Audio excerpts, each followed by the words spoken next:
So hello दोस्तों, नमस्कार प्रणाम। मेरा नाम परमानंद है, मैं बनारस से हूँ। तो जैसा कि मैंने आपको बताया था कि हमारी जो R15 है उसे मैं क्लेम के लिए दिया हूँ।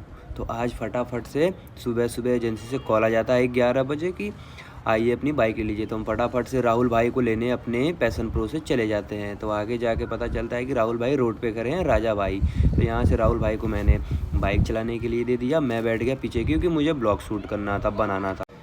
ठंड था, इसकी वजह से राहुल भाई नाटक कर रहे थे कि नहीं मैं बाइक नहीं चलाऊंगा, तुम चलाओ। मैंने बोला कि मैं भी नहीं चलाऊंगा। उसमें नाटक वोटक करते हुए हम लोग लड़ाई झगड़ा करते हुए धीरे धीरे हम लोग पुल पे पहुंचते हैं। जब पुल पे पहुंचते हैं थोड़ा घाट का नज़ारा देखते हैं। फिर आगे थोड़ा सा उतरते ही 3 लोग थे, उसमें घबराहट हो रही थी बाइक में। तब तक पुलिस वाले चाचा हम लोग को देखते हैं। एक चाचा हैं जो उधर से पीछे से जाते हैं चालान के लिए, बट हम लोग वहाँ से निकल जाते हैं। फिर जैसे ही आगे हम लोग बढ़ते हैं वहाँ फिर आगे हम लोग के पीछे आगे 2 पुलिस आ जाते हैं। तो यहाँ राहुल भाई घबरा रहे थे कि पकड़ ना ले। फिर हम लोग आते हैं 80 के साइड, वहाँ पे भी इतना सारा जाम लगा था, इतना सारा जाम कि मैं आपको क्या ही बताऊँ। धीरे धीरे कहीं भी काम करने जाओ अगर जाम लगता है तो बहुत ही मूड ख़राब होने लगता है। यहाँ तो देखिए कितना सारा जाम लगा, और ये अपने भाई जो हैं कट मार के सुई। तो फटाफट से हम लोग के बाइक में तेल नहीं था, तो हम लोग फटाफट से पहुँचते हैं पेट्रोल पंप पे भी फ्यूल अप कराना था। फ्यूल अप करा के हम लोग को अभी यहाँ से जाना था 3-3.5 किलोमीटर एजेंसी पे। तो यहाँ राहुल भाई पेट्रोलिंग कराते हैं। पेट्रोलिंग कराने के बाद तब तक एक बार और से हम लोग को देख लीजिए। फिर यहाँ राहुल भाई से पूछते हैं काकू राइडर के बारे में। काकू राइडर कौन है? यहाँ राहुल भाई बोलते हैं चक्का उड़ेगा। फिर से गाड़ी लेने की खुशी है इतनी राहुल भाई को कि पूछिए मत। तो ऐसे ही हमारे ब्लॉग में बने रहिए। अभी आगे देखिए, आगे और भी मज़ा आने वाला है, वीडियो स्किप ना करें। तो हम लोग पेट्रोल करा के बाइक में आगे के लिए बढ़ जाते हैं। तो हम और राजा आपस में, यहाँ पे मैं राहुल भाई से बोलता हूँ चक्का उठेगा ना भाई? राहुल बोलते हैं हाँ उठेगा, चक्का उठेगा। और फिर हम लोग धीरे धीरे आगे बढ़ते चले जाते हैं। बनारस सिटी है, सिटी एरिया में जाने में बहुत ही दिक्कत, डर भी लगता है।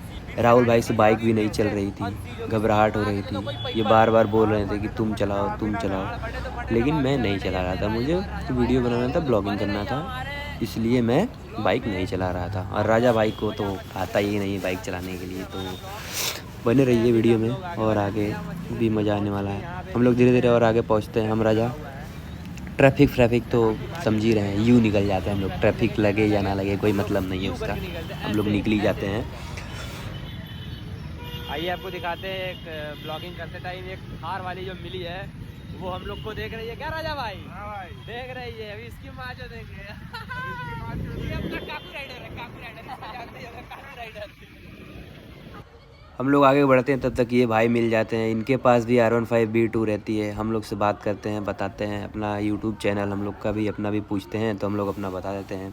फिर इनसे मुलाकात होती है, फिर हम लोग यहाँ से निकल लेते हैं आगे के लिए।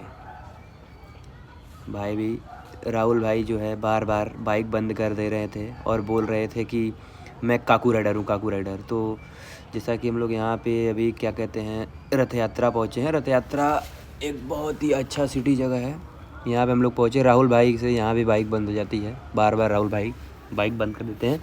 इनसे बाइक ही चल नहीं रही थी और हम लोग को तो मज़ा ही आ रहा था पीछे बैठ के परेशान होने। तो हम लोग वहाँ से पहुँचते हैं एजेंसी के पास। एजेंसी आ चुके हैं, अब जाएंगे एजेंसी के अंदर, देखिए क्या होता है। फटाफट से हम लोग एजेंसी में जाते हैं। राहुल भाई आगे आगे, हम पीछे पीछे, दोनों लोग जाते हैं आगे में। एजेंसी के अंदर जाने के बाद पता चलता है कि भाई अभी तो कुछ हुआ ही नहीं है। वहाँ और ही गुस्सा करता है, और ही बहुत अजीब लगता है। एक बार देख लीजिए यामाहा सर्विस सेंटर।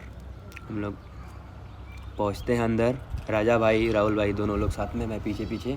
आगे हम लोग आते हैं। भाई इतना खुशी था कि बाइक इतने दिन से नहीं थी, 10 दिन से हाथ में बाइक नहीं थी, पड़ी हुई थी। रोज़ फ़ोन करते थे, रोज़ कॉल करते थे एजेंसी वालों को। एजेंसी वाले नाटक ही कर रहे थे। एक बार फिर से मुझे देख लीजिएगा, इस खुशी है बहुत ज़्यादा बाइक का। राहुल भाई पहुँचते हैं एजेंसी के अंदर, हम भी पहुँचते हैं।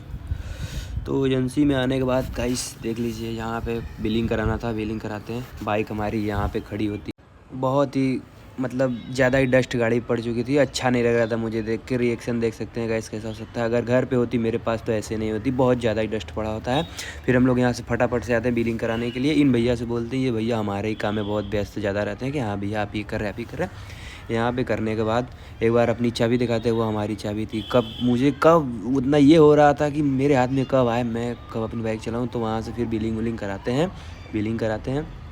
उसके बाद हम लोग यहाँ पे आते हैं तो ज़्यादा काफ़ी भीड़ लग जाता है। वो भाई हमारे ही काम में परेशान रहते हैं। फाइनली बाइक हम लोग को मिली जाती है। तो हम लोग को ये ऑफ़ कराना था, जो इंजन ये बना है ये हम लोग को ऑफ़ कराना था, क्योंकि हम लोगों ने एकरा पावर फुल सिस्टम एग्जॉस्ट लगवाया था। तो उससे हमारे इंजन में प्रभाव पड़ रहा था, दिक्कत हो रहा था। भैया भी बता रहे थे कि भैया बोले कि इंजन पे प्रभाव पड़ेगा, तो हम लोग फटाफट से उससे ऑफ़ कराने चले जाते, बट ऑफ़ नहीं होता है। 2-3 बार ट्राई करने के बाद पता चलता है कि साइलेंसर का जो सेंसर वो डेड हो चुका है। तो राजा भाई यहाँ बाइक अपना निकालता है, तो लास्ट में मेरे हाथ में व्हीलिंग का पेपर।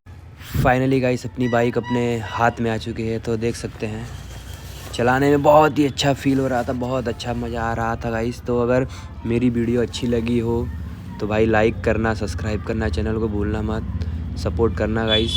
पहला मेरा ब्लॉग है ये, सपोर्ट करिए। महादेव गाइस।